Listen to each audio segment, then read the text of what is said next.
O perigo espreita nossos pés. Se você acreditava que a Terra um dia seria vítima de um asteroide, você deveria reconsiderar esta suposição. De acordo com isto, gigantescos supervulcões estão à espreita em nosso planeta natal, que tem um potencial devastador de mergulhar a vida terrena no caos absoluto. No passado, supunha-se que os abismos de fogo mortal levariam incontáveis milênios para se formar e entrar em erupção, mas estudos recentes pintam um quadro completamente diferente. Então estamos à beira de um apocalipse natural? Existe um supervulcão à beira da erupção? Vulcões e supervulcões. Quase nenhum outro espetáculo natural é tão imponente quanto a erupção de um vulcão. Mas como essas montanhas fumegantes de fogo realmente nascem? Para entender isto, devemos primeiro lembrar que a crosta terrestre não está na forma de uma estrutura rígida e uniforme, mas sim quebrada em placas individuais. Estas placas tectônicas flutuam como jangadas na rocha quente e liquefeita do manto da Terra. Quando duas placas se afastam, abre-se um espaço entre elas, através do qual a substância borbulhante do interior da Terra pode subir. Além disso, é possível que as placas fiquem presas umas nas outras, como uma submergindo sob a outra. Se este for o caso, a rocha da placa superior derrete, formando-se assim um magma ascendente. Assim que isto sobe e atravessa a barreira natural, forma-se também um novo vulcão. Cerca de 80% de todas as montanhas de fogo terrestre são formadas desta forma. De tempos em tempos, a pedra quente esculpe um buraco em uma placa tectônica. Tais formações, onde o magma finalmente se projeta para a superfície, são chamadas de hotspots, que significa pontos quentes. O Havaí também é o resultado de tal ponto quente. Portanto, o arquipélago foi inicialmente formado no fundo do mar antes de emergir da água ao longo do tempo. Mas qual é a diferença entre os vulcões comuns e os supervulcões mencionados no início? Bem, ao contrário das montanhas de fogo convencionais, os supervulcões não formam estruturas em forma de cone durante suas erupções, mas caldeirões de colapso gigantescos, as chamadas caldeiras. A diferença na forma é devido ao enorme tamanho da câmara de magma. Para classificar a intensidade individual de uma erupção vulcânica, os especialistas utilizam o índice de explosividade vulcânica. Basicamente, uma supererupção é categorizada como tal quando atinge um valor de VEI de 8. Entretanto, como não há uma definição uniforme a este respeito, erupções de magnitude 7, às vezes, também são incluídas. Perigos e consequências. Quando se trata da questão do maior vulcão ativo da Terra, não há como contornar o mal na Lua. Localizado no Havaí, o poderoso vulcão Escudo se eleva a 4.170 metros de altura no ar. No entanto, supervulcões muito maiores ainda podem permanecer adormecidos em nosso planeta, que superam Mauna Loa muitas vezes em termos de poder destrutivo. O prognóstico menos otimista que está sendo feito a este respeito não está preocupando com a questão de se a vida terrena será dizimada por uma supererupção, mas sim quando. Para entender que consequências catastróficas um espetáculo natural tão bruto desencadearia, devemos voltar à roda do tempo em cerca de 250 milhões de anos. Uma das maiores extinções em massa na história da Terra ocorreu na chamada fronteira Permiano-Triássico. No decorrer disso, 75% da fauna terrestre desapareceu de cena e os desenvolvimentos nos oceanos foram ainda mais drásticos. Aqui, até 95% de todos os invertebrados morreram.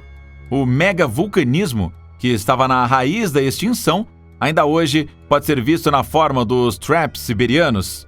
Mas como pode realmente ser que uma única erupção vulcânica sacuda os alicerces de toda a vida na Terra? Bem, isso é sobretudo porque o perigo de potencial dos supervulcões se esconde não apenas na lava cuspida, mas, acima de tudo, nas dramáticas consequências a longo prazo.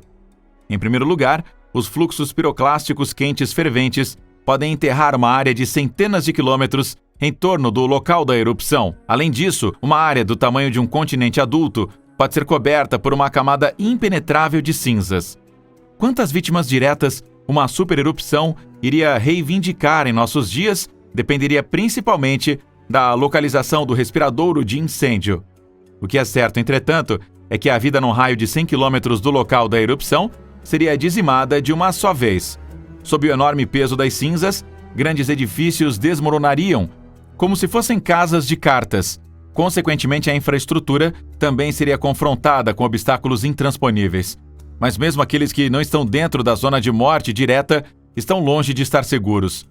Por conseguinte, as mais finas partículas de poeira vulcânica ainda podem alcançar os pulmões a grandes distâncias através do trato respiratório e desencadear doenças graves, tais como doença pulmonar obstrutiva crônica ou câncer.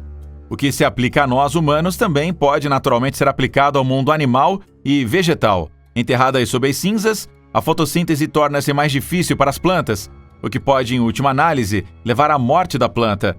Se a chuva também começar a cair sob a ejeção vulcânica, forma-se uma substância semelhante a um cimento que retarda indefinidamente a recolonização das áreas afetadas.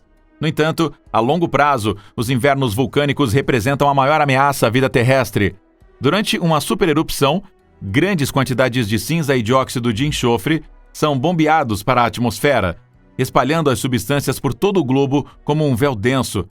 Quando o Sol é eclipsado, uma catástrofe climática global não pode mais ser evitada. Como resultado da rápida queda das temperaturas, uma nova extinção em massa de animais e plantas é posta em movimento. Gigantes do fogo adormecido. Para visualizar a força elementar dos supervulcões, vale a pena dar uma olhada no lago Toba. Localizado na ilha indonésia de Sumatra, a princípio parece ser uma massa de água impressionantemente grande, mas pacífica. No entanto, este idílio é quebrado quando nos lembramos de que uma vez levou à formação do lago de 27 km de largura e 87 km de comprimento. Como o maior lago da cratera na Terra, este panorama encantador encarna a relíquia de uma supererupção.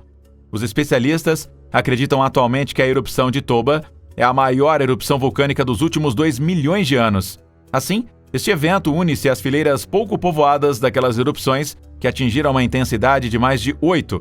Presumivelmente, 2.800 km cúbicos de material foram ejetados a alturas de até 80 km naquela época, cerca de 75 mil anos atrás.